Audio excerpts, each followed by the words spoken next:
റമളാനിലെ നോമ്പുതുറ പ്രധാനമായും മുസ്ലിങ്ങൾക്കിടയിൽ ആചരിക്കുന്ന ഒരു മതപരമായ അനുഷ്ഠാനമാണ്. റമളാൻ മാസത്തിൽ സൂര്യോദയം മുതൽ അസ്തമയം വരെ ആഹാരപാനീയങ്ങൾ ഉപേക്ഷിച്ച് വ്രതമനുഷ്ഠിക്കുന്ന വിശ്വാസികൾ സൂര്യാസ്തമയത്തിന് ശേഷം നോമ്പു തുറക്കുന്നു. നോമ്പു തുറക്കുന്നതിനെ ഇഫ്താർ എന്നാണ് പറയുന്നത്. റമളാനിലെ നോമ്പുതുറയുടെ പ്രാധാന്യം.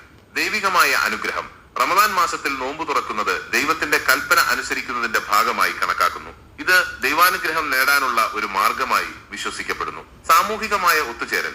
നോമ്പുതുറ പലപ്പോഴും കുടുംബാംഗങ്ങളും സുഹൃത്തുക്കളും ഒത്തുചേർന്ന് നടത്തുന്ന ഒരു സാമൂഹിക ചടങ്ങാണ്. ഇത് പരസ്പര സ്നേഹവും ഐക്യവും വളർത്തുന്നു. ആത്മീയമായ ശുദ്ധീകരണം. നോമ്പു തുറക്കുന്നതിലൂടെ ശരീരവും മനസ്സും ശുദ്ധീകരിക്കപ്പെടുന്നു എന്ന് വിശ്വസിക്കപ്പെടുന്നു. ഇത് ആത്മീയമായ ഉണർവ് നൽകുന്നു.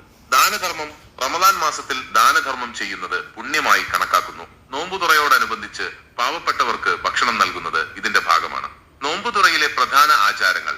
സമയം. സൂര്യാസ്തമയത്തിന് ശേഷമാണ് നോമ്പു തുറക്കുന്നത്. ഭക്ഷണം. ഈത്തപ്പഴം കഴിച്ചാണ് സാധാരണയായി നോമ്പു തുറക്കുന്നത്. പിന്നീട് വെള്ളം കുടിക്കുകയും മറ്റ് ലഘുഭക്ഷണങ്ങൾ കഴിക്കുകയും ചെയ്യുന്നു. പ്രാർത്ഥന.